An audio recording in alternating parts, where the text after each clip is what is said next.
ซอยบุฟเฟ่เนาะตอนนี้แม่เขามาซ้อมคิวงานตอนแรกแล้วมื้อเช้าเขามีงานเช้าเลย เดี๋ยวมาติดตามบรรยากาศกัน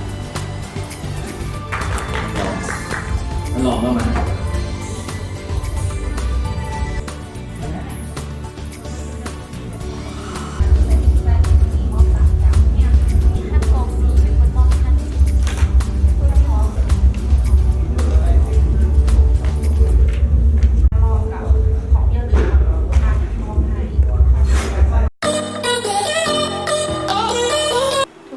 ตอนนี้เป็นเวลา4 โมงเช้าแล้วเนาะมื้อนี้สาวแต่งหน้าที่มันมีความงามเนาะแต่เช้าไม่ได้นัด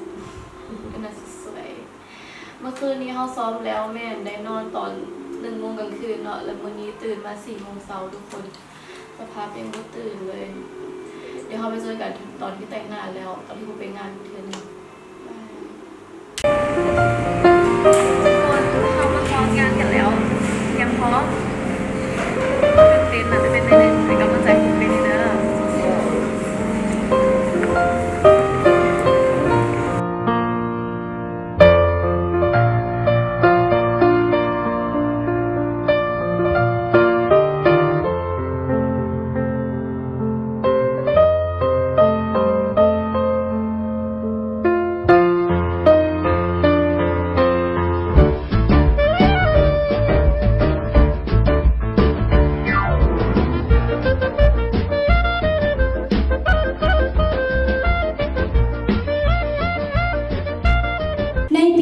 ทางบริษัท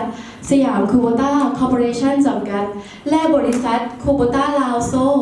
ได้ร่วมกันจัดขึ้นเป็นปีที่ 5 แล้ว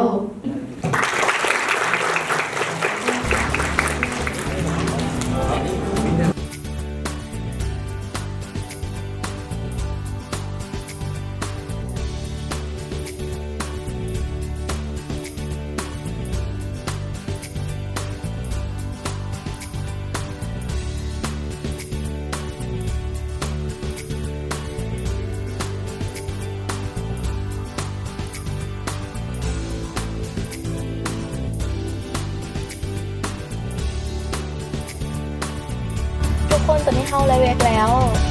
ขอบคุณทุกคนที่มาให้เรียนกับเวเดอร์